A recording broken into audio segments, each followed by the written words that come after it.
Lagi sibuk melayani antrean martabak yang mengular. Duniaku seketika runtuh saat pegawaiku menarik tanganku dan berbisik gemetar. Anak ibu dalam bahaya. Ayo pergi. Kita tolong anakmu. Halo sobat semuanya. Sebelum kita bahas lebih dalam, yuk klik tombol subscribe dan like dulu supaya kita bisa terus berbagi kisah menarik lainnya. Coba tulis di kolom komentar. Bapak Ibu lagi nonton dari kota mana nih? Semoga hari ini membawa keberkahan, rezeki yang berlimpah, dan kebahagiaan lahir batin bagi kita semua. Amin. Aroma manis dan gurih dari adonan martabak yang menyentuh loyang panas adalah bau surga buatku. Setiap kali aku menuangkan adonan kental itu, mendengar suara mendesis yang nyaring, rasanya seperti mendengar tepuk tangan meriah yang menyemangati hidupku yang lumayan rumit ini. Kedai martabak ini memang bukan restoran mewah dengan pendingin ruangan yang membuat pengunjungnya menggigil. Tapi kehangatan dari kompor-kompor berjejer ini adalah sumber kehidupan bagi keluargaku. Namaku Tantri, dan kalau kamu mampir ke kedai ini, kamu akan melihatku sebagai wanita dengan celemek penuh noda tepung, rambut diikat asal-asalan, tapi punya senyum paling lebar saat menyajikan martabak manis tabur keju susu yang melimpah ruah. Lucunya, banyak pelanggan bilang martabak buatanku bisa bikin lupa masalah hidup, padahal yang membuatnya sedang menumpuk masalah setinggi gunung. Sayangnya, kebahagiaan sederhana di depan kompor ini seringkali lenyap begitu aku pulang ke rumah. Rumah yang seharusnya jadi tempat istirahat, bagiku malah terasa seperti masuk ke kandang singa. Bedanya singa di rumahku ini tidak mengaum, tapi merengek minta uang. Di sana ada Tirta, suamiku tercinta yang kalau sedang tidur tampan sekali, tapi kalau bangun bikin sakit kepala. Tirta punya prinsip hidup yang unik. Dia percaya rezeki itu sudah ada yang mengatur. Jadi dia merasa tidak perlu repot-repot mencarinya. Dia lebih sering menghabiskan waktu di teras, memegang cangkir kopi, dan memandangi burung dalam sangkar sambil berharap uang jatuh dari langit atau nomor togelnya tembus. Kadang aku berpikir, mungkin dia mengira dirinya adalah pangeran yang dikutuk jadi pengangguran dan sedang menunggu ciuman keberuntungan, padahal yang dia butuhkan cuma lamaran kerja. Kalau Tirta itu rajanya malas, maka ibunya, Bu Santi, adalah ratu drama tingkat kecamatan yang tidak ada duanya. Bu Santi adalah tipe mertua yang punya hobi aneh, yaitu mengaudit dompet menantunya setiap hari. Dia selalu punya alasan mendesak untuk minta uang, mulai dari iuran arisan yang nominalnya bikin mataku melotot, sampai urusan beli baju seragam pengajian yang warnanya harus ungu janda kembang. Pernah suatu hari dia bilang badannya sakit semua dan butuh pijat refleksi mahal. Tapi sorenya aku lihat dia sedang lincah berjoget di acara dangdutan tetangga sebelah. Hubungan kami memang sehangat es batu di kutub utara. Di matanya, aku hanyalah mesin ATM berjalan yang baunya apek karena asap margarin, bukan menantu yang harus disayang. Pagi ini, drama dimulai lebih awal dari biasanya. Bahkan sebelum ayam jantan tetangga sempat berkokok lantang untuk membangunkan warga. Aku baru saja selesai memandikan Denis, anak sematawayangku yang berusia 6 tahun, ketika Bu Santi sudah berdiri di depan pintu kamar dengan gaya berkacak pinggang yang khas. Wajahnya ditekuk sedemikian rupa, persis seperti baju yang belum disetrika seminggu. Tanpa basa-basi atau sekadar bertanya kabar cucunya, dia langsung menodongku soal uang belanja yang katanya kurang. Padahal, uang yang aku berikan kemarin cukup untuk makan satu kompi tentara selama 3 hari. Dia bilang harga cabai naik, harga beras naik, bahkan dia bilang harga oksigen mungkin sebentar lagi naik, jadi dia butuh tambahan uang tunai sekarang juga. Suamiku, Tirta, bukannya menengahi atau membela istrinya yang sudah banting tulang, malah ikut-ikutan memanaskan suasana dari balik selimut. Dengan suara serak khas orang bangun tidur, dia berteriak dari dalam kamar menyuruhku untuk tidak pelit pada orang tua. Katanya, rezeki istri itu titipan untuk suami dan mertua. Sebuah dalil ekonomi yang entah dia dapat dari kitab mana. Rasanya ingin sekali aku lempar bantal guling ke wajahnya supaya dia sadar. Tapi aku ingat bantal itu baru saja dicuci. Aku hanya bisa menghela napas panjang, menahan emosi yang sudah mendidih di ubun-ubun, lalu mengeluarkan beberapa lembar uang ratusan ribu dari dompet. Seketika itu juga, wajah Bu Santi berubah cerah secerah matahari pagi. Senyumnya merekah lebar sampai gigi emasnya terlihat berkilauan. Di tengah kekacauan hidupku yang mirip sinetron Hidayah ini, untung ada Mamat, pegawai setiaku yang polosnya kadang minta ampun. Mamat ini sudah ikut aku sejak aku masih jualan pakai gerobak dorong di pinggir jalan sampai sekarang punya kedai tetap. Dia orangnya jujur, rajin, tapi kadang otaknya agak lambat panas seperti kompor yang sumbunya mau habis. Kalau aku suruh beli keju, dia bisa pergi berjam-jam karena keasyikan mengobrol sama tukang parkir soal konspirasi bumi datar. Tapi, loyalitas Mamat tidak perlu diragukan. Dia adalah satu-satunya orang yang tahu betapa lelahnya aku. Dan dia sering menghiburku dengan lelucon garingnya yang saking tidak lucunya malah bikin aku tertawa terpingkal-pingkal. Mamat adalah saksi bisu perjuanganku membesarkan usaha martabak ini demi menghidupi para benalu di rumah. Satu-satunya alasan aku masih bertahan menghadapi duo maut di rumah itu cuma Dennis, malaikat kecilku yang wajahnya mirip sekali denganku. Setiap kali aku merasa ingin menyerah, ingin kabur, atau ingin menumpahkan adonan martabak ke wajah Tirta, aku selalu melihat wajah Dennis yang lugu. Dia tidak tahu apa-apa tentang kelakuan ayah dan neneknya. Baginya, ayahnya adalah pahlawan dan neneknya adalah orang yang baik. Aku tidak tega merusak kebahagiaan masa kecilnya dengan pertengkaran orang dewasa. Jadi, aku telan semua rasa pahit itu. Aku jadikan tenaga untuk mengaduk adonan lebih kuat lagi setiap malamnya. Demi Dennis bisa sekolah tinggi, demi Dennis bisa makan enak, aku rela kakiku bengkak karena berdiri berjam-jam di depan loyang panas. Tapi ada yang berbeda hari ini. Sebuah gelagat aneh yang membuat bulu kuduku sedikit meremang tanpa alasan yang jelas. Tirta yang biasanya paling anti disuruh jaga anak, tiba-tiba menawarkan diri untuk mengajak Dennis bermain di rumah nanti malam. Dia bilang ingin jadi ayah yang baik barang sehari saja. Tumben sekali, pikirku. Biasanya dia lebih memilih main kartu di pos ronda daripada menemani Dennis belajar membaca. Bu Santi juga bersikap aneh. Dia mendadak baik dan menyuruhku fokus jualan saja karena malam minggu pasti ramai pembeli. Senyum di wajah Bu Santi terlihat terlalu manis. Semanis martabak gula pasir yang kebanyakan gula. Sampai-sampai rasanya bikin gigi ngilu. Ada kilatan aneh di mata mereka berdua saat melihatku bersiap-siap berangkat kerja. Rasa curiga itu aku tepis jauh-jauh karena pesanan martabak untuk acara syukuran di kantor kelurahan sudah menumpuk di pesan singkat ponselku. Mungkin aku saja yang terlalu buruk sangka. Pikirku menghibur diri. Mungkin Tirta benar-benar ingin berubah. Atau mungkin Bu Santi habis kejatuhan durian runtuh jadi hatinya sedang senang. Aku mencoba berpikir positif. Meskipun hati kecilku berteriak kalau ada sesuatu yang tidak beres. Manusia memang aneh. Kadang kita lebih memilih percaya pada kebohongan yang menenangkan daripada kebenaran yang menyakitkan. Aku rapikan celemekku. Aku cium kening Dennis lama sekali seolah aku akan pergi jauh. Lalu aku pamit pada Tirta dan Bu Santi yang sedang duduk santai di ruang tengah menonton televisi. Aku berangkat ke kedai dengan perasaan campur aduk. Meninggalkan rumah yang terasa seperti menyimpan bom waktu.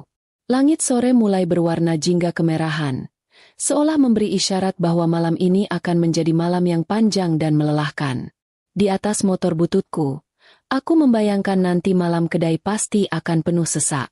Suara sodet beradu dengan loyang, aroma mentega yang meleleh, dan antrean pembeli yang mengular adalah duniaku yang sebenarnya. Di sanalah aku merasa berdaya.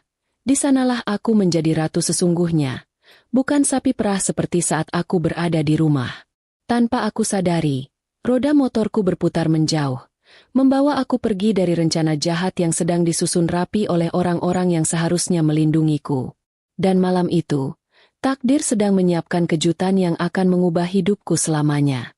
Perasaan tidak enak itu seperti permen karet bekas yang menempel di alas sepatu. Sangat mengganggu, susah hilang, dan membuat setiap langkah terasa berat. Sepanjang perjalanan menuju kedai, otakku rasanya tidak mau diajak kerja sama. Padahal biasanya, di jam-jam sibuk seperti ini, kepalaku sudah penuh dengan hitungan stok telur, persediaan tepung terigu, atau memikirkan strategi supaya pembeli tidak kabur saat antrean memanjang. Tapi sore ini, bayangan wajah Tirta yang tersenyum lebar di teras rumah tadi terus berputar-putar di benakku seperti kaset rusak. Senyum itu bukan senyum manis yang biasa dia berikan saat merayu minta uang rokok, melainkan senyum aneh yang menyembunyikan sesuatu. Mirip senyum kucing yang baru saja berhasil mencuri ikan asin di meja makan.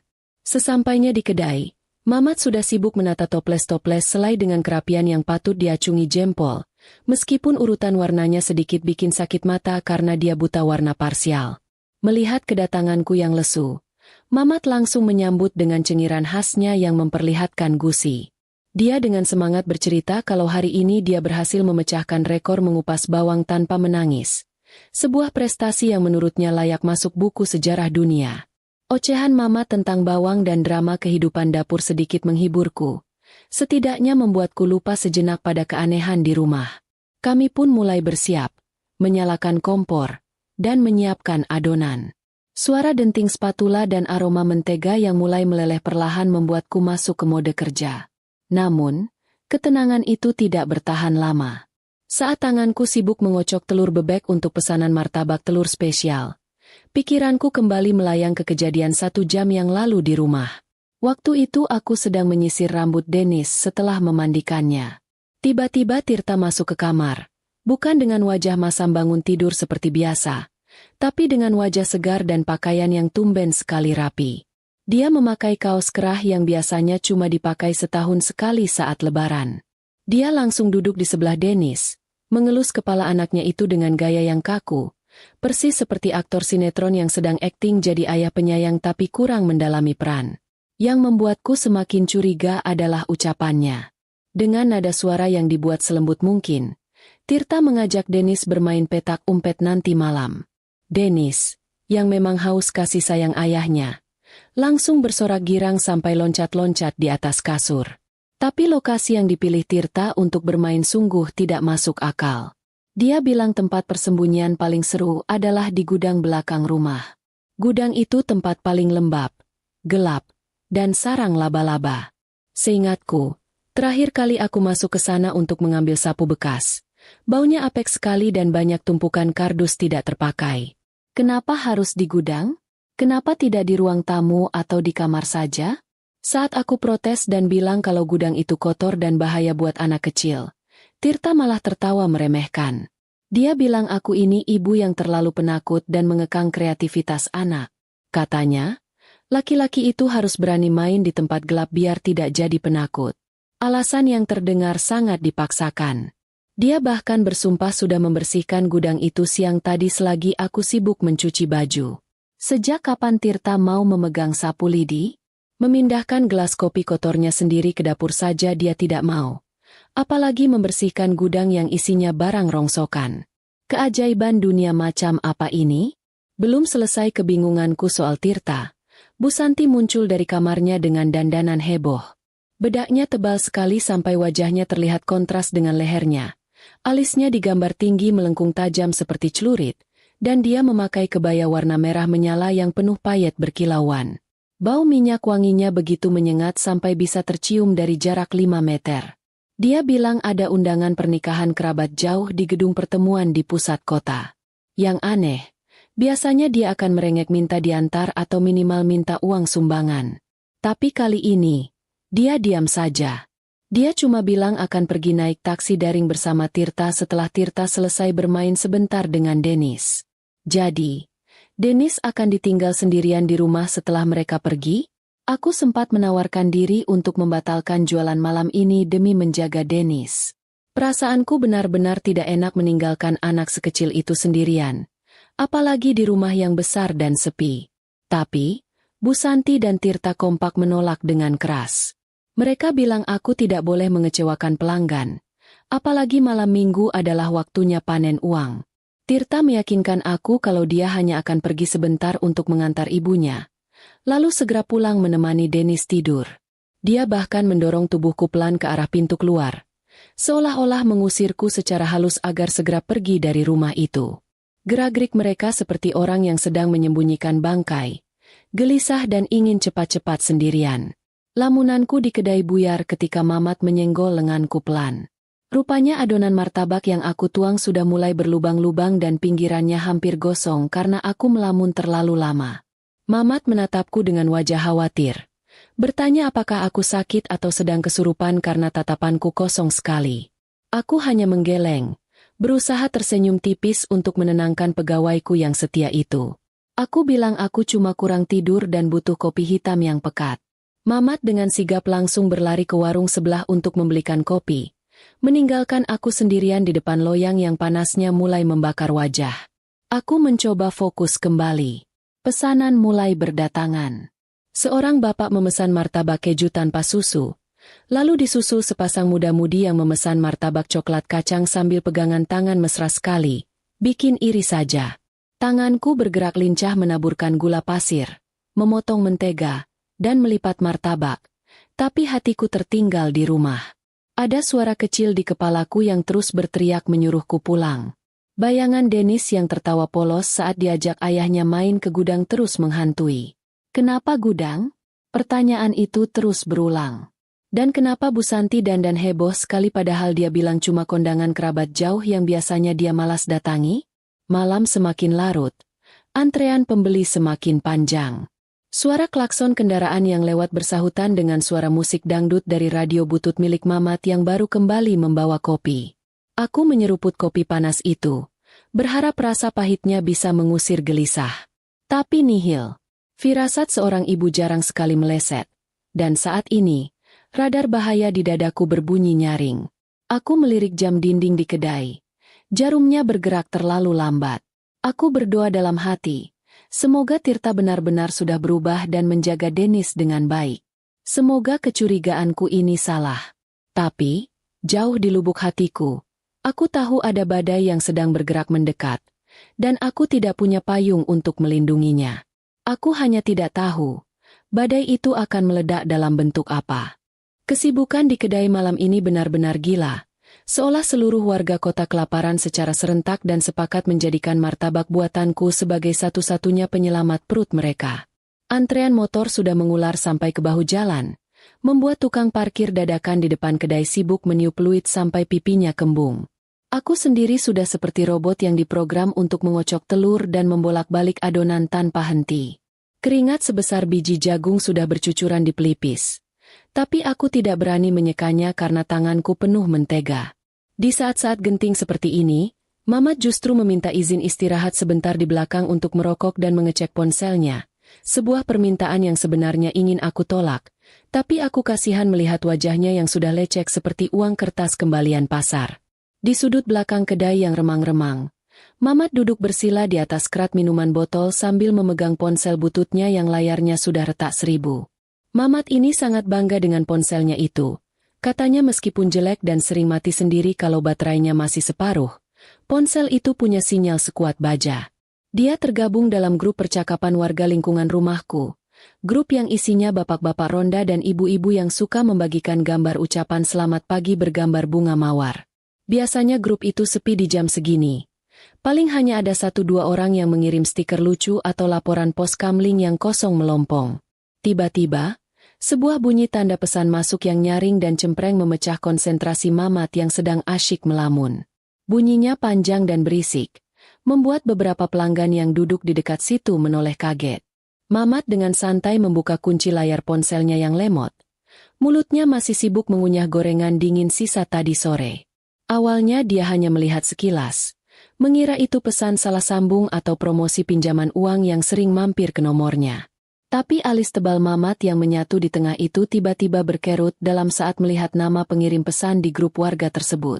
Itu adalah nomor Tirta, suamiku, yang jarang sekali aktif di grup kecuali kalau ada pembagian sembako gratis. Wajah Mamat yang tadinya santai dan penuh noda minyak gorengan, mendadak berubah drastis menjadi pucat pasi dalam hitungan detik. Di layar ponselnya, terlihat sebuah pesan suara yang baru saja dikirim oleh Tirta. Namun, belum sempat Mamat menekan tombol putar, muncul tulisan kecil di bawahnya. Pesan ini telah dihapus.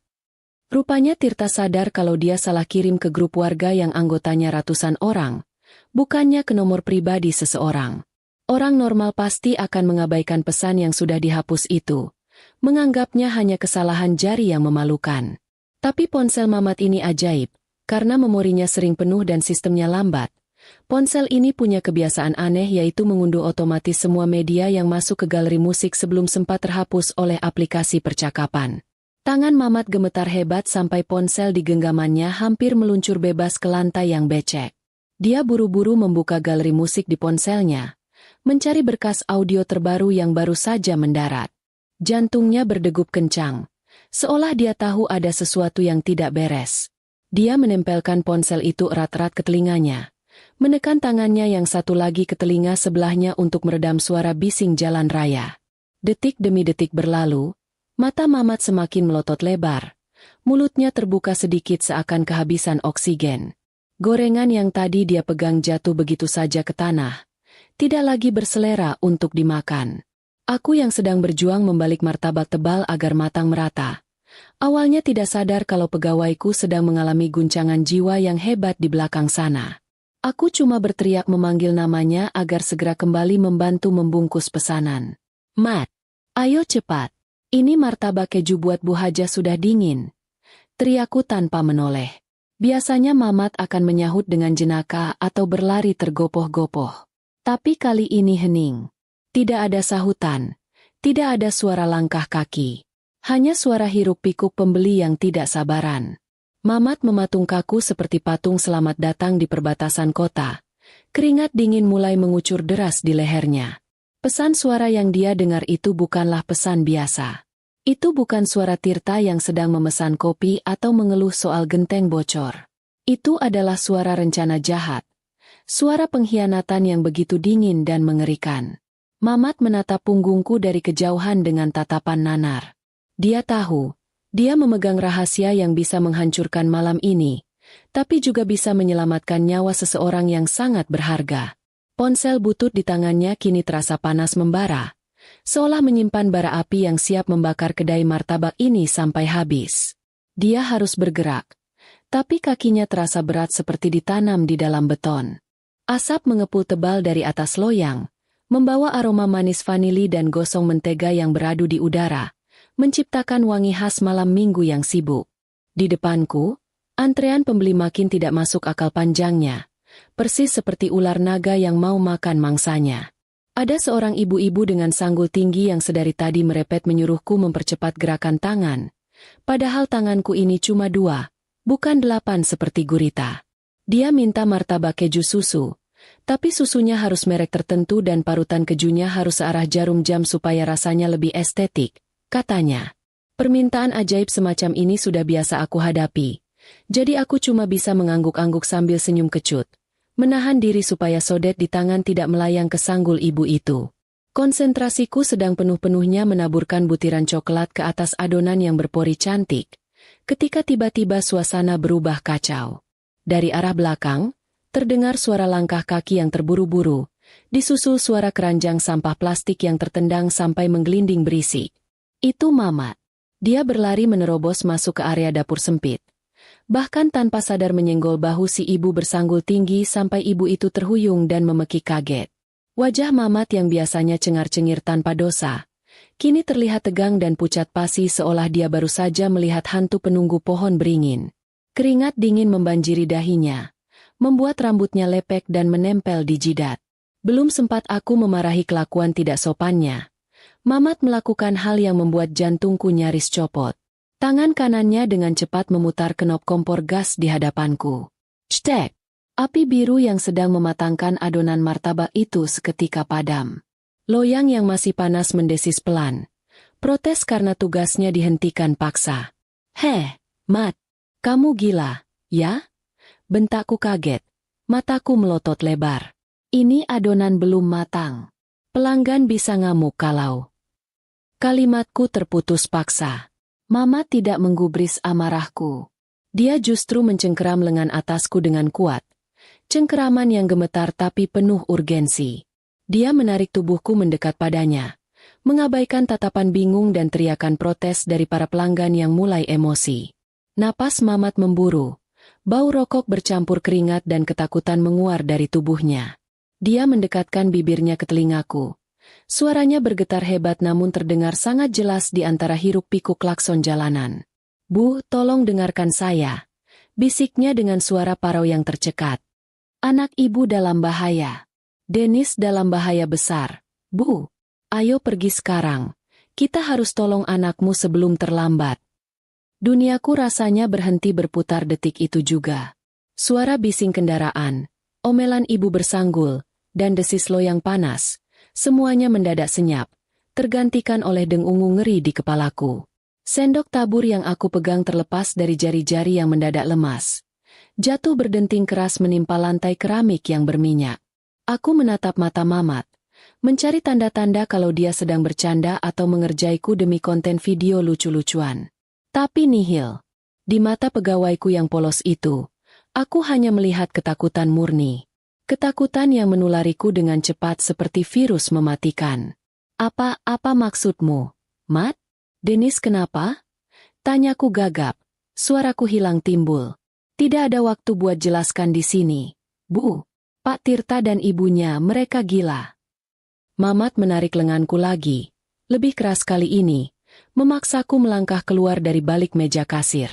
Ayo, Bu, naik motor saya. Kita harus pulang sekarang juga. Tanpa berpikir dua kali, aku melepaskan celemekku yang penuh noda tepung dan melemparnya sembarangan ke atas tumpukan kardus. Insting keibuanku mengambil alih seluruh logika. Aku tidak peduli pada martabak yang setengah matang. Aku tidak peduli pada uang yang mungkin hilang malam ini. Dan aku masa bodoh dengan pelanggan yang mulai berteriak-teriak minta uang kembali. Yang ada di kepalaku cuma satu. Wajah Denis. Anakku sedang dalam bahaya. Dan aku tidak akan memaafkan diriku sendiri kalau sampai terjadi sesuatu padanya. Aku berlari mengikuti Mamat menuju motor bebek tuanya yang diparkir miring di trotoar. Mamat menyalakan mesin motor yang suaranya batuk-batuk seperti kakek tua perokok berat. Aku melompat naik ke boncengan bahkan sebelum Mamat duduk dengan sempurna. Motor itu melesat membelah keramaian, meninggalkan kedai martabak yang kini kacau balau tanpa nahkoda. Di bawah lampu jalan yang remang-remang, aku berdoa sambil mencengkeram jaket lusuh Mamat, berharap kecepatan motor tua ini bisa mengalahkan kecepatan niat jahat yang sedang mengintai anakku di rumah. Angin malam menampar wajahku dengan keras, tapi hatiku terasa jauh lebih dingin dari angin malam manapun. Motor bebek tua milik Mamat menjerit-jerit kesakitan karena dipaksa melaju kencang, seolah mesinnya sedang memaki-maki nasib buruknya malam ini. Knalpotnya yang sudah keropos menyemburkan asap hitam tebal ke wajah pengendara di belakang kami, membuat beberapa orang terbatuk-batuk dan membunyikan klakson marah. Tapi aku tidak peduli. Bahkan kalau motor ini meledak di tengah jalan pun aku akan tetap berlari sampai kakiku patah demi sampai ke rumah. Mamat mengendarai motornya dengan gaya ugal-ugalan yang mengerikan, menyalip angkutan umum dari kiri, memotong jalur mobil mewah, persis seperti pembalap sirkuit yang sedang kebelet buang air besar. Helm longgar di kepalanya miring ke kiri dan ke kanan dihajar angin, membuatnya terlihat konyol di tengah situasi genting ini. Di sela-sela deru mesin yang berisik dan suara angin yang menampar telinga, Mamat berteriak sekuat tenaga menjelaskan apa yang sebenarnya terjadi. Suaranya timbul tenggelam, kalah oleh bisingnya jalanan ibu kota. Bu, dengar saya. Tadi itu Pak Tirta kirim pesan suara ke grup ronda. Dia salah pencet. Bu, harusnya kirim ke temannya, malah masuk grup warga. Teriak Mamat sambil menghindari lubang besar di aspal yang nyaris membuat kami terbang. Apa isinya, Mat? Bicara yang jelas. Balasku berteriak. Air mata sudah mulai mengaburkan pandanganku. Mamat menarik napas panjang, lalu berteriak lagi tanpa menoleh ke belakang. Pak Tirta bilang ke ibunya, dia sudah melubangi selang gas di gudang belakang. Rencananya dia mau mengajak Denis main petak umpet, terus mengunci Denis di dalam gudang biar menghirup gas itu. Nanti kalau ada percikan api sedikit saja. 2R. Gudang meledak, Bu. Tubuhku seketika membeku. Rasanya darah di seluruh badanku berhenti mengalir. Penjelasan Mamat menghantamku lebih keras daripada truk tronton. Jadi, itu alasannya. Itu alasan kenapa Tirta tiba-tiba ingin bermain dengan anaknya. Itu alasan kenapa dia memilih gudang kotor itu sebagai tempat bermain. Dan itu alasan kenapa Bu Santi berdandan menor seolah mau pergi pesta. Mereka sedang menciptakan bukti kalau mereka tidak ada di lokasi kejadian. Mereka mau pergi kondangan supaya punya alasan kuat kalau mereka tidak tahu apa-apa saat kecelakaan itu terjadi. Mereka gila, Bu. Lanjut Mamat. Suaranya terdengar bergetar menahan marah. Di rekaman itu Pak Tirta bilang, kalau Denis sudah tiada karena kecelakaan gas, Uang asuransi jiwa atas nama anak ibu bakal cair ratusan juta. Mereka mau pakai uang nyawa anak ibu buat bayar hutang judi dan gaya hidup nenek sihir itu. Tanganku mencengkeram jaket lusuh Mamat semakin erat. Kuku-kukuku mungkin sudah menembus kainnya saking marahnya aku. Rasanya aku ingin muntah. Suami yang aku nikahi, ayah dari anakku sendiri, tega menukar nyawa darah dagingnya demi lembaran uang kertas. Dan neneknya, wanita tua yang seharusnya melindungi cucunya, malah bersekongkol menjadi pembunuh berdarah dingin. Bagaimana bisa ada manusia sejahat itu di dunia ini? Bagaimana bisa aku tidur satu atap dengan iblis selama bertahun-tahun tanpa menyadarinya? Mat, lebih cepat lagi. Mat, tolong. Raungku di boncengan. Mamat mengangguk mantap. Dia memutar gas motor tuanya sampai mentok. Memaksa besi tua itu mengeluarkan sisa-sisa tenaga terakhirnya. Motor itu bergetar hebat. Baut-bautnya bergemerincing seperti mau lepas semua. Tapi ajaibnya motor itu tetap melaju membelah kemacetan. Kami melanggar lampu merah yang baru saja menyala, membuat polisi tidur serasa bantal empuk saking cepatnya kami melintas. Pikiranku melayang pada Dennis. Anakku yang polos. Anakku yang tadi sore loncat kegirangan karena ayahnya mau mengajak main. Dia pasti sekarang sedang bersembunyi di dalam gudang gelap itu, menahan napas supaya tidak ketahuan, tanpa tahu kalau udara yang dia hirup adalah racun mematikan. Dia pasti berpikir ini permainan seru. Padahal ini adalah jebakan maut. Dennis, tahan nak. Ibu pulang. Ibu mohon jangan nyalakan apa-apa di sana. Doaku dalam hati, merapal segala permohonan pada Tuhan agar melindungi malaikat kecilku. Jalanan menuju rumah terasa sangat panjang. Seolah aspalnya terus memanjang seperti karet. Lampu-lampu jalanan yang berkedip suram seakan mengejek kepanikan kami. Setiap detik yang berlalu terasa seperti 1 jam penyiksaan. Aku bisa membayangkan gas LPG itu mendesis keluar dari tabung, memenuhi ruangan sempit gudang, menunggu satu pemicu kecil untuk meledakkan segalanya. Aku bersumpah, kalau sampai sehelai rambut Dennis rontok karena ulah mereka, aku tidak akan segan-segan membuat perhitungan. Tidak ada lagi tantri yang sabar. Tidak ada lagi tantri yang diam. Malam ini, kalau perlu aku akan merobohkan dunia demi menyelamatkan anakku. Motor butut Mamat akhirnya berhenti tepat di depan pagar rumahku dengan suara rem yang menjerit panjang, persis seperti tikus kejepit pintu. Keadaan rumahku benar-benar gelap gulita. Kontras sekali dengan rumah tetangga kanan kiri yang lampunya terang benderang. Biasanya, Tirta adalah orang yang paling anti gelap. Dia bisa uring-uringan kalau satu lampu teras mati karena takut ada maling atau hantu. Tapi malam ini, tidak ada satupun cahaya yang bersinar dari jendela. Seolah rumah ini sudah ditinggalkan penghuninya selama bertahun-tahun. Mobil cicilan macet milik Tirta juga tidak ada di garasi. Sebuah tanda yang sangat jelas kalau mereka sengaja pergi jauh untuk menciptakan bukti kalau mereka tidak ada di tempat kejadian saat bencana itu terjadi. Mamat hampir saja terjungkal saat turun dari motor karena kakinya tersangkut standar samping yang bengkok. Helmnya menggelinding lepas ke selokan kering di depan pagar. Dengan napas yang masih memburu sisa kebut-kebutan tadi, wajah Mama terlihat tegang.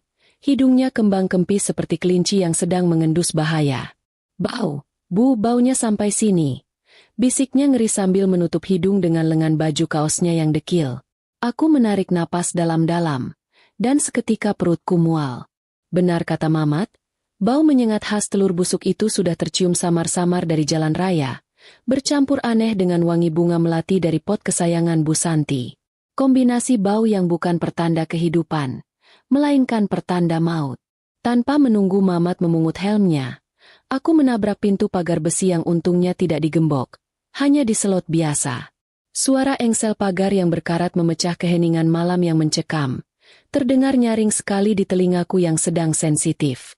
Aku berlari melintasi halaman depan, menginjak rumput Jepang yang mulai meninggi karena kemalasan suamiku. Jantungku berdetak begitu kencang dan tidak beraturan. Rasanya seperti ada ribuan drum yang ditabuh di dalam dadaku. Pikiranku carut-marut, membayangkan Dennis sendirian di dalam kegelapan itu. Apakah dia menangis? Apakah dia ketakutan? Atau lebih buruk lagi, apakah dia sudah tidak sadarkan diri? Aku memutuskan untuk tidak membuang waktu masuk lewat pintu depan yang pasti terkunci rapat. Kakiku langsung membawaku berlari menyusuri jalan setapak sempit di samping rumah menuju halaman belakang. Semakin aku melangkah ke belakang, bau gas LPG itu semakin pekat dan menusuk, membuat mataku perih dan tenggorokanku gatal seketika. Ini bukan kebocoran biasa karena karet regulator yang kendor atau selang digigit tikus. Ini bau gas murni yang sengaja dilepas bebas ke udara dalam jumlah besar. Gila, benar-benar gila. Tirta dan ibunya pasti sudah membocorkan tabung gas melon 3 kg itu sampai habis isinya. Mereka ingin memastikan satu ledakan cukup untuk meratakan gudang itu dengan tanah. Rasa takut yang tadi sempat membuat lututku lemas di atas motor, kini berubah menjadi energi panas yang membakar seluruh tubuhku. Aku tidak peduli sandalku putus sebelah saat tersandung akar pohon mangga. Aku juga tidak peduli telapak kakiku perih menginjak kerikil tajam. Rasa sakit fisik itu tidak ada harganya dibandingkan nyawa anakku. Aku terus berlari, didorong oleh insting purba seorang ibu yang anaknya sedang terancam. Mamat menyusul di belakangku. Langkahnya terdengar berat dan gerusa-gerusu. Sempat terdengar suara piar pelan saat dia tidak sengaja menendang pot bunga anggrek mahal milik Bu Santi sampai pecah. Biarin saja, pikirku. Biar pecah sekalian sama pot-potnya. Toh pemiliknya juga hatinya sudah pecah belah tidak karuan. Halaman belakang rumahku tampak menyeramkan di bawah sinar bulan yang tertutup awan mendung. Di sudut halaman, berdiri bangunan gudang kecil bekas kamar pembantu dulu, tempat di mana Tirta bilang mau mengajak Denis bermain. Pintunya tertutup rapat, sunyi senyap. Tidak ada suara tawa Denis, tidak ada suara apapun selain desisan halus angin malam. Hening yang sangat menakutkan. Aku sempat berhenti sejenak, menahan napas. Berdoa dalam hati semoga belum ada percikan api sekecil apapun. Mamat langsung menyambar lenganku, berbisik panik. Bu, jangan nyalakan senter HP. Jangan nyalakan korek atau apapun yang ada listriknya. Gasnya sudah tebal banget di sini. Peringatan Mamat menyadarkanku kembali ke realitas yang berbahaya. Kami sedang berdiri di tengah-tengah bom waktu raksasa yang tidak terlihat mata. Satu gesekan logam kecil. Satu sinyal listrik statis dari ponsel, atau saklar lampu otomatis yang menyala bisa memicu ledakan dahsyat yang akan menamatkan riwayat kami semua, termasuk Denis. Kami harus bergerak dalam gelap, meraba-raba seperti orang buta. Aku melangkah pelan mendekati pintu gudang, menahan napas agar tidak menghirup terlalu banyak gas yang kini rasanya sudah menyelimuti seluruh halaman belakang seperti kabut beracun. Sesampainya di depan pintu kayu gudang yang permukaannya kasar, aku mencoba memutar gagang pintunya dengan tangan gemetar. Terkunci. Tentu saja terkunci. Tirta mungkin bodoh dalam mencari kerja, tapi dia sangat teliti dalam merencanakan kejahatan. Sebuah gembok besar berwarna hitam menggantung kokoh di sana, dingin dan kaku saat aku sentuh. Itu gembok baru. Hatiku mencelos perih menyadari fakta itu. Tirta bilang tidak punya uang buat beli vitamin anak, tapi dia punya uang buat beli gembok mahal khusus untuk mengurung anaknya sendiri sampai mati. Betapa ironis dan menjijikannya prioritas hidup suamiku itu. Aku menempelkan telingaku ke daun pintu kayu itu, mencoba mengabaikan bau gas yang membuat kepalaku mulai pusing berputar. Denis. Denis sayang, ini ibu. Nak. Panggilku dengan suara lirih. Takut suara keras bisa memicu kepanikan atau getaran yang salah. Hening sejenak. Lalu, terdengar suara yang membuat air mataku tumpah tak terbendung. Suara batu kecil yang lemah, sangat lemah, disusul suara rintihan tertahan. Ibu! Dada Denis sakit. Ibu! Suara anakku terdengar seperti dia sedang tenggelam di dasar laut yang dalam. Dia masih sadar, tapi waktunya tidak banyak. Racun itu sudah mulai bekerja, dan aku dipisahkan darinya hanya oleh selembar pintu kayu dan sebuah gembok sialan. Malam ini, aku harus menjadi lebih kuat dari besi, lebih cepat dari api. Suara rintihan Denis yang terdengar sayup-sayup dari balik pintu itu rasanya seperti petir yang menyambar tepat di ulu hatiku, membakar habis rasa takut yang sempat membuat lututku gemetar di atas motor tadi. Aku tidak lagi peduli pada bau gas yang makin menusuk hidung atau kemungkinan gudang ini meledak kapan saja. Yang ada di otakku cuma satu, jebol pintu ini sekarang juga, atau aku akan menyesal seumur hidup. Aku gedor daun pintu kayu yang kasar itu sekuat tenaga dengan kepalan tangan, Tidak peduli kulitku lecet atau tulangku ngilu menghantam papan keras. Dennis, dengar ibu. Nak, jangan tidur. Ajak ibu ngobrol terus. Ibu di sini. Teriakku histeris sambil terus memukul pintu yang sialnya kokoh sekali. Padahal biasanya rayap di rumah ini rajin sekali bekerja menggerogoti perabotan. Gembok hitam besar yang menggantung di sana seolah sedang mengejekku dengan seringai besi yang dingin dan angkuh. Ini bukan gembok pagar karatan yang biasa kami pakai sehari-hari. Ini gembok baru yang mengkilap. Jenis yang kuncinya susah diduplikat dan harganya pasti lebih mahal dari uang belanja dapur seminggu. Tirta benar-benar niat. Dia mengaku tidak punya uang buat beli susu anak. Tapi dia punya uang buat beli gembok mahal cuma untuk memastikan anaknya tidak bisa keluar hidup-hidup dari jebakan tikus ini. Rasanya ingin sekali aku gigit gembok itu sampai putus kalau saja gigiku sekuat baja. Tapi sayang aku cuma manusia biasa pemakan nasi, bukan pemakan besi. Aku tarik-tarik gembok itu dengan frustrasi sampai jari-jariku sakit, berharap keajaiban terjadi dan besinya luluh lantak. Tapi nihil, benda mati itu diam tak bergeming. Mamat di belakangku sudah seperti cacing kepanasan. Mondar-mandir tidak jelas sambil komat kamit membaca doa keselamatan yang dicampur aduk dengan sumpah serapah untuk Tirta. Dia sempat mencoba menendang pintu itu dengan gaya tendangan kungfu yang entah dia pelajari dari film mana. Tapi bukannya pintu terbuka. Dia malah meringis memegangi jempol kakinya yang menghantam kayu keras. Aduh, Bu, keras banget pintunya. Ini kayu jati apa kayu ulin sih? Perasaan dulu ini pintu triplek doang. Keluh Mamat sambil terpincang-pincang. Wajahnya makin pucat karena menahan sakit dan menahan napas agar tidak mabuk gas. Tingkah konyolnya sedikit menyadarkanku kalau kami butuh alat. Bukan cuma tenaga kosong. Jangan pakai kaki, Mat. Cari linggis. Cari batu. Apa saja yang keras. Cepat cari di samping rumah. Bentakku menyuruhnya bergerak. Mamat langsung tersadar. Dia berlari gerusa-gerusu ke arah tumpukan puing bekas renovasi pagar tetangga di samping rumah. Suaranya gaduh sekali menabrak kaleng bekas ket dan tumpukan genteng. Biarlah gaduh.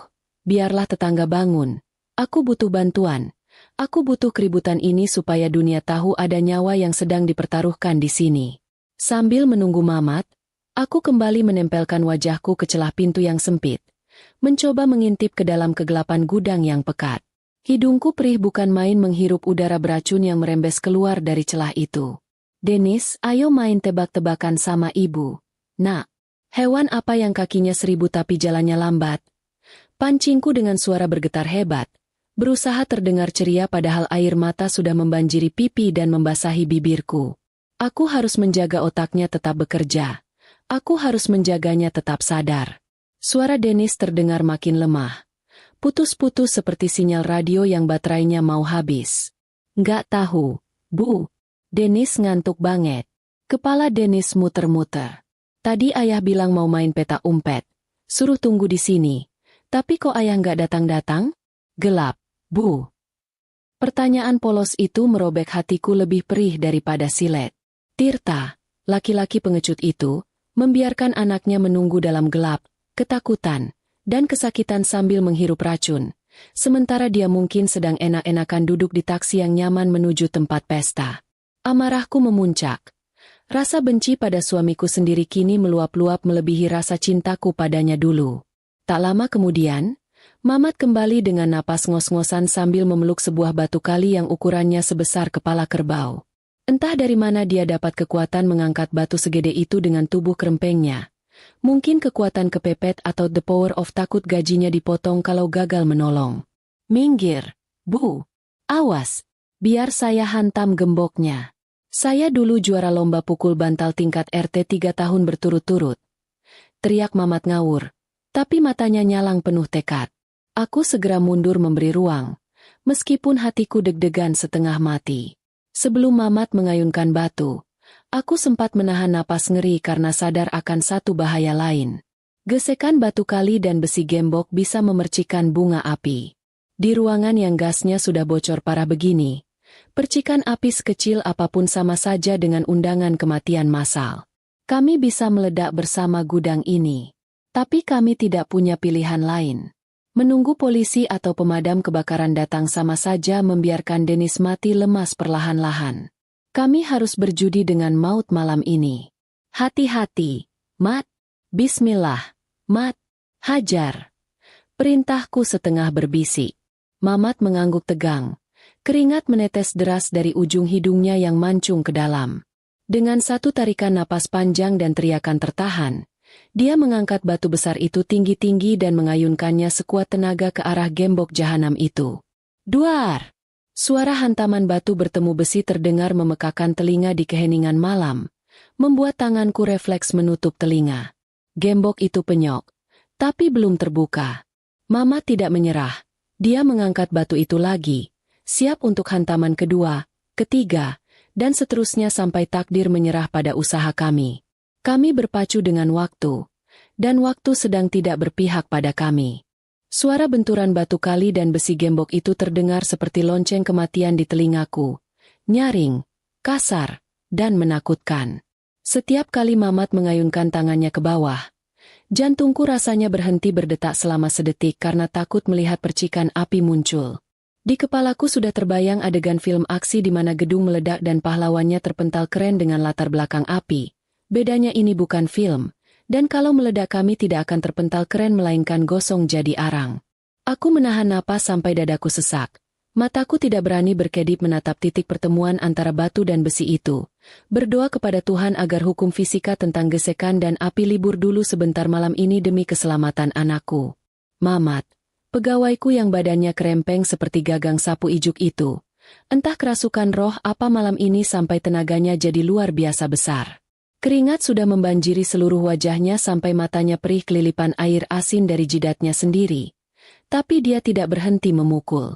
Napasnya terdengar ngik-ngok seperti asma kambuh, dan mulutnya terus mengeluarkan suara erangan aneh setiap kali memukul, persis petenis profesional yang sedang servis bola. Mati kau gembok! Mati kau! Umpat Mamat di sela-sela pukulan, seolah gembok itu adalah wujud asli dari Tirta yang sedang dia hajar. Di pukulan kelima, terdengar bunyi krak yang renyah dan indah sekali, lebih indah dari bunyi kerupuk kaleng yang digigit saat lapar. Gembok hitam mahal yang sombong itu akhirnya menyerah. Besinya patah dan jatuh berdenting ke lantai semen dengan bunyi yang memuaskan. Tanpa membuang waktu sedetik pun untuk merayakan kemenangan kecil ini, aku langsung menendang pintu gudang itu sampai terbuka lebar. Angin berbau busuk langsung menyembur keluar dari dalam ruangan gelap itu, menampar wajahku dengan konsentrasi gas yang begitu padat sampai mataku langsung berair perih. Rasanya seperti menengok langsung ke dalam kawah gunung berapi aktif. Bedanya kawah ini baunya seperti telur busuk yang direndam cuka sebulan. Aku refleks menutup hidung dan mulut dengan ujung baju, lalu menerobos masuk ke dalam kegelapan pekat itu tanpa ragu sedikitpun. Di dalam sana gelap gulita, pekat seperti tinta cumi-cumi. Aku harus meraba-raba dinding dan tumpukan kardus bekas sambil menahan napas sebisa mungkin. Aku tidak berani menyalakan senter ponsel. Jadi aku hanya mengandalkan ingatan samar tentang tata letak gudang ini dan insting keibuan yang katanya punya radar khusus. Kakiku sempat tersandung tumpukan koran bekas yang licin, membuatku hampir jatuh terjerembab. Tapi aku segera bangkit lagi. Tanganku menggapai-gapai udara kosong dengan panik, sampai akhirnya ujung jariku menyentuh sesuatu yang hangat dan lunak. Itu kaki kecil yang memakai celana piyama bergambar dinosaurus. Itu Dennis. Anakku tergeletak meringkuk di lantai yang dingin di pojok ruangan, di antara tumpukan majalah bekas yang berdebu. Dengan sisa tenaga yang dipompa oleh adrenalin, aku mengangkat tubuh Dennis yang terkulai lemas itu ke dalam gendongan. Aneh sekali, biasanya Dennis terasa berat kalau minta gendong saat manja, tapi malam ini dia terasa ringan sekali, seringan kapas, atau mungkin tenaga super emak-emakku yang sedang aktif. Aku mendekap wajahnya ke dadaku, berusaha melindunginya dari sisa gas di ruangan itu, lalu berbalik arah menuju pintu keluar yang terlihat samar karena cahaya bulan dari luar. Mamat sudah menunggu di ambang pintu, siap menyambut estafet penyelamatan ini. Dia membantu menopang punggung Dennis supaya tidak terbentur kusen pintu saat kami berdesakan keluar dari lubang neraka itu. Begitu kami berhasil keluar dari zona bahaya dan sampai di tengah halaman rumput yang terbuka, aku langsung merebahkan Dennis di atas rumput Jepang yang agak basah oleh embun.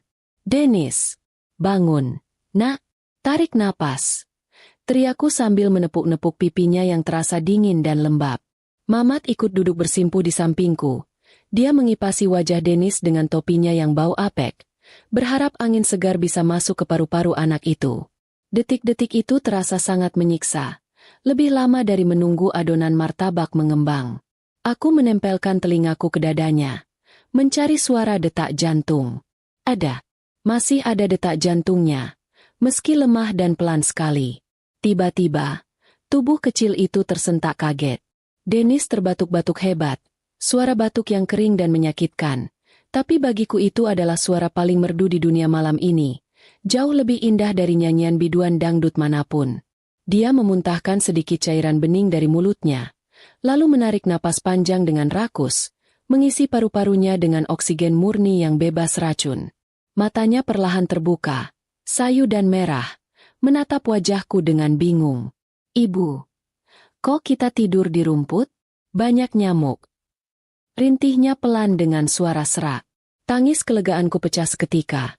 Aku memeluknya erat-erat, menciumi wajahnya yang bau gas campur keringat itu tanpa henti, tidak peduli ingusku meler kemana-mana. Di samping kami, Mamat langsung ambruk telentang di atas rumput dengan posisi seperti bintang laut yang terdampar. Napasnya kempis-kempis. Dadanya naik turun cepat sekali. Alhamdulillah ya Allah. Gusti Nu Agung. Gumam Mamat sambil menatap langit mendung. Bu, sumpah, tadi saya hampir pipis di celana pas mukul gembok itu.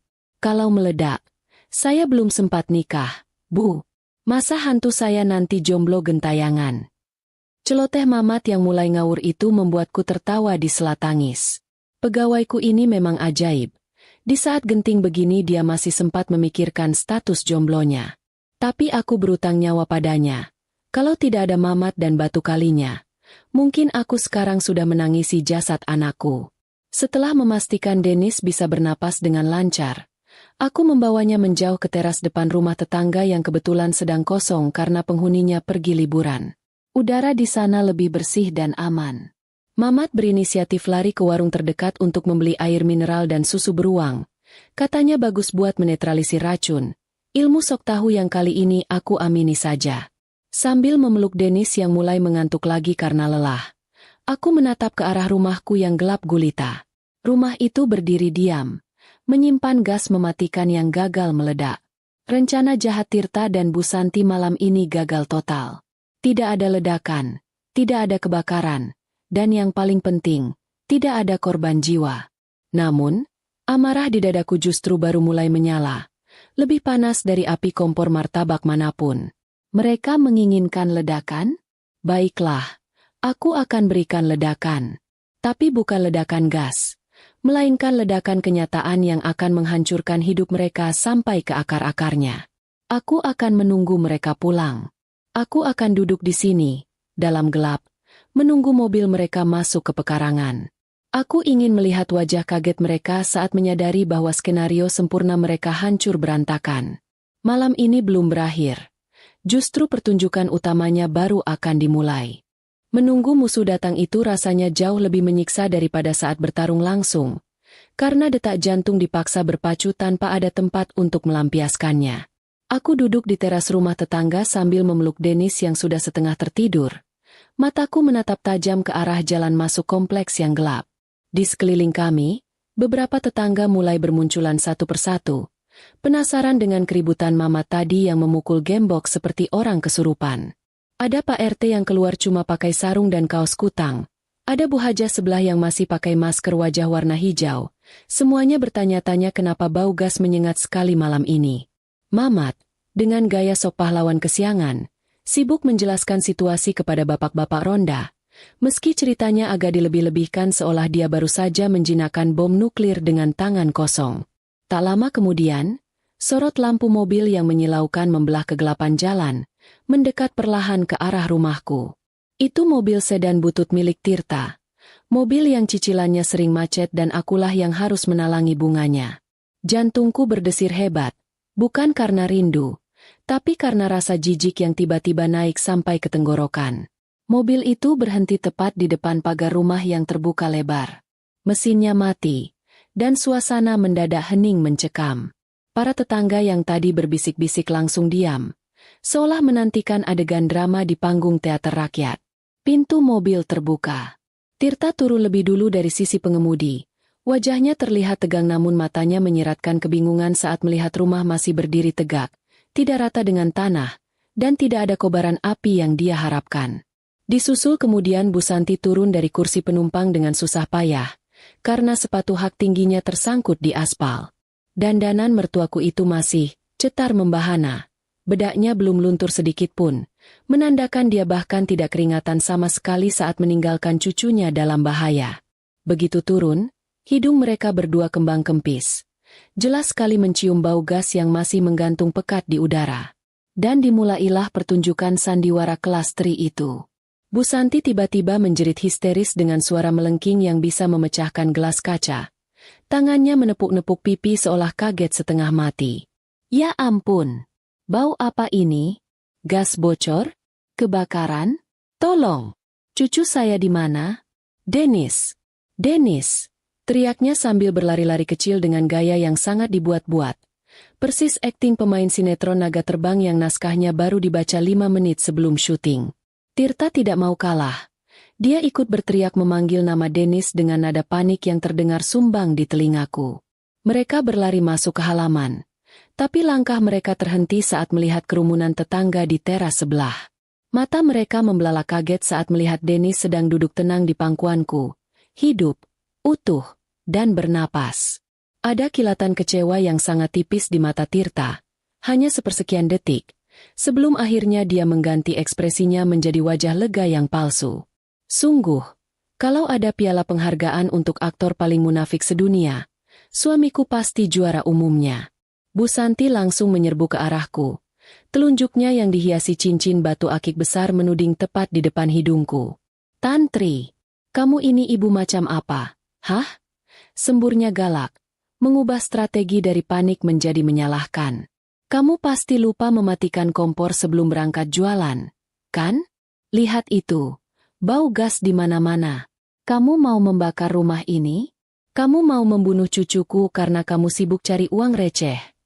Tuduhan itu meluncur mulus dari mulutnya yang bergincu merah menyala, mencoba memutarbalikan fakta di depan para tetangga agar aku terlihat sebagai pelaku kelalaian.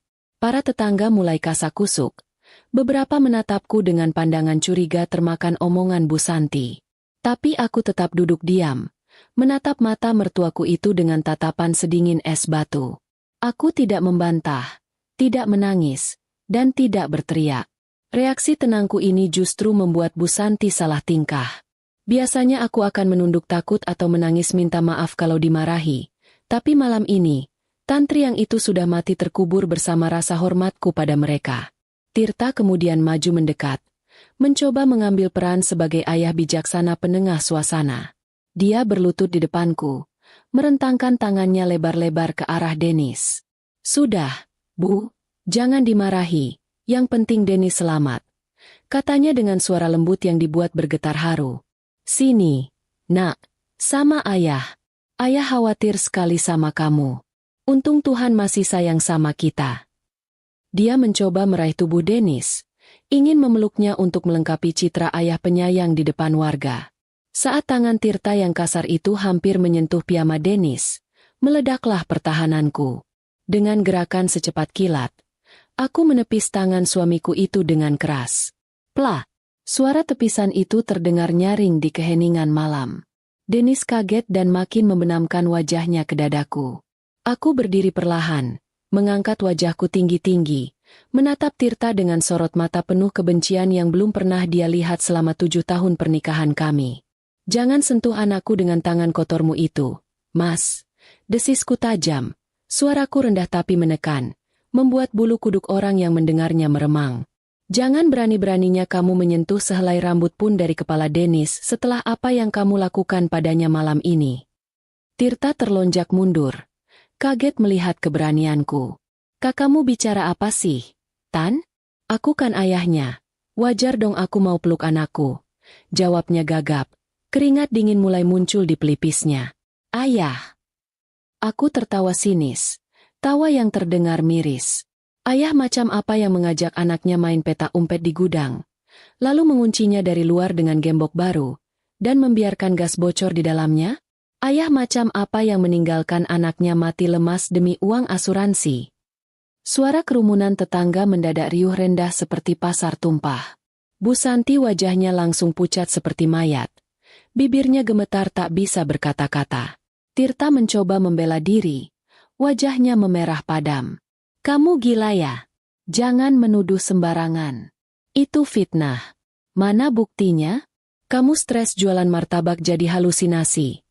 Teriak Tirta panik. Mencoba mengintimidasi aku dengan suara kerasnya.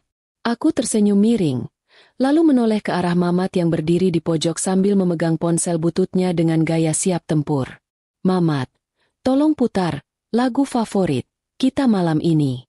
Keraskan volumenya biar semua orang di sini, termasuk Pak RT dan Bu Hajah, bisa mendengar betapa merdunya suara hati seorang ayah dan nenek yang penyayang ini. Mamat mengangguk mantap, ibu jarinya menekan layar ponsel, dan detik berikutnya, rekaman suara jernih dari grup warga itu menggema di udara malam, menelanjangi semua kebusukan mereka tanpa ampun. Malam ini, panggung sandiwara mereka runtuh, dan tidak ada tirai yang bisa menutupi aib mereka lagi. Suara cempreng dari pengeras suara ponsel butut Mamat memecah keheningan malam itu dengan kejam, menampar telinga semua orang yang hadir di sana. Rekaman itu terdengar sangat jernih, seolah Tirta sedang berbisik langsung di telinga kami semua. Terdengar jelas suara suamiku yang sedang membujuk ibunya, merinci rencana busuk tentang kebocoran gas, tentang asuransi jiwa Denis, dan tentang bagaimana mereka akan hidup mewah di atas kuburan anakku. Setiap kata yang keluar dari rekaman itu seperti paku yang dipalu satu persatu ke peti mati harga diri mereka. Wajah para tetangga yang tadinya bingung kini berubah merah pada menahan amarah. Tangan-tangan mereka mengepal keras, siap melayangkan bogem mentah kapan saja. Tirta dan Bu Santi berdiri mematung di tengah halaman. Wajah mereka pucat pasi seputih kain kafan. Keringat dingin mengucur deras melunturkan bedak tebal Bu Santi sampai wajahnya terlihat luntur menyeramkan. Mereka seperti maling ayam yang tertangkap basah di siang bolong. Tidak bisa lari dan tidak bisa sembunyi. Tirta mencoba membuka mulutnya, gagap mencari alasan. Itu suara editan. Itu bukan suaraku. Itu pasti akal-akalan si Mamat pakai kecerdasan buatan. Teriaknya panik, menunjuk-nunjuk Mamat dengan jari gemetar. Alasan yang bodoh sekali, mengingat Mamat gapteknya minta ampun. Menyalakan televisi pakai remote saja dia sering salah pencet tombol AC. Mamat yang dituduh sembarangan langsung melotot tidak terima. Harga dirinya sebagai pemilik ponsel jadul merasa terhina. Enak saja nuduh editan. Pak, ponsel saya ini kameranya saja buram kayak masa depan Bapak. Boro-boro bisa ngedit suara canggih begitu. Ini asli rekaman dari grup ronda yang Bapak kirim sendiri. Sahut Mamat berapi-api. Membuat beberapa tetangga tertawa kecil di tengah ketegangan. Jawaban polos Mamat itu justru menjadi pukulan telak yang mematahkan segala penyangkalan Tirta. Tidak ada yang percaya pada bualan seorang ayah yang tega membunuh anaknya sendiri.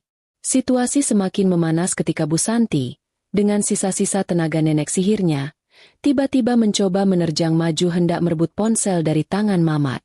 Gerakannya beringas seperti kucing garong yang berebut ikan asin. Tapi Mamat jauh lebih lincah.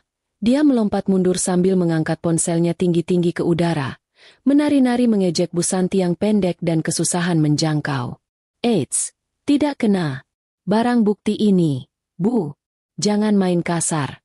Nanti encoknya kambuh lo. Ledek Mamat.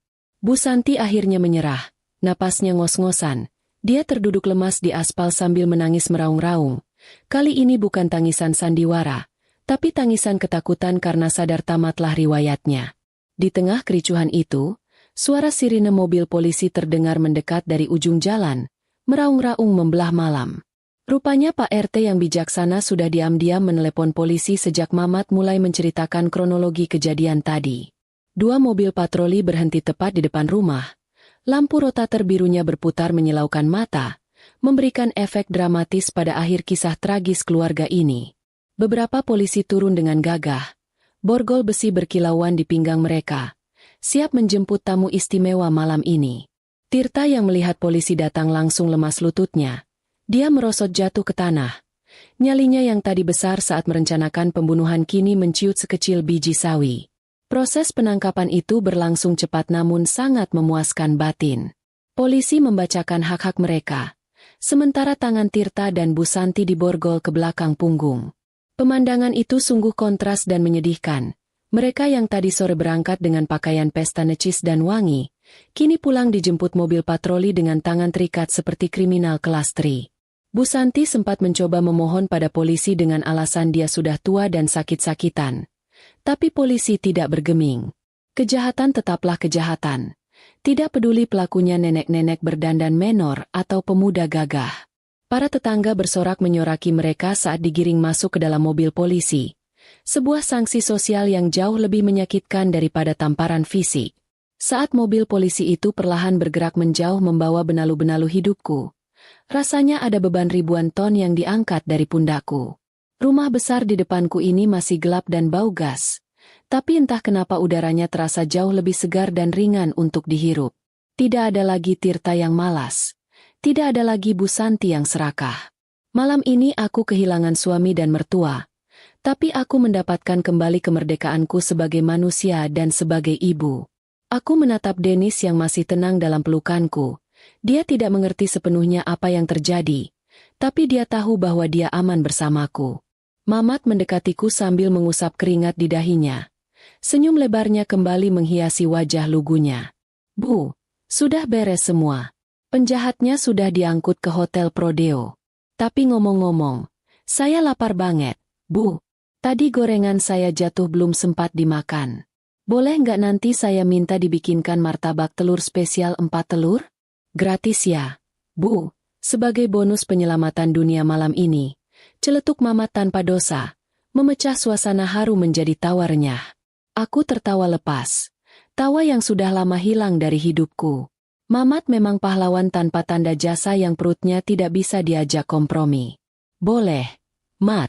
Jangankan 4 telur. 10 telur pun ibu buatkan buat kamu. Kamu mau bawa pulang gerobak martabaknya sekalian juga boleh. Candaku sambil menepuk bahu kurusnya. Mamat bersorak girang seperti anak kecil dapat permen. Kehadiran Mamat malam ini menyadarkanku bahwa keluarga itu tidak selalu sedarah. Kadang, keluarga adalah orang asing yang mau pasang badan saat kita sedang hancur-hancurnya. Orang yang mau memukul gembok besi dengan batu kali demi menyelamatkan nyawa orang lain. Malam itu berakhir dengan damai. Aku membawa Denis masuk rumah tetangga untuk menumpang tidur sementara waktu sampai rumah kami dinyatakan aman dari gas. Aku memeluk tubuh mungil anakku erat-erat sepanjang malam, bersyukur pada Tuhan yang masih memberiku kesempatan kedua. Esok hari, matahari akan terbit lagi, dan aku akan kembali berdiri di depan loyang panas itu. Bedanya, kali ini aku akan mengaduk adonan dengan hati yang hangat dan penuh harapan. Tidak ada lagi benalu yang menggerogoti hasil keringatku. Martabak tantri legenda akan terus mengepulkan asap manisnya. Semanis masa depan yang akan aku bangun berdua bersama Denis, dan tentu saja, bersama Mamat si pegawai setia yang gila makan.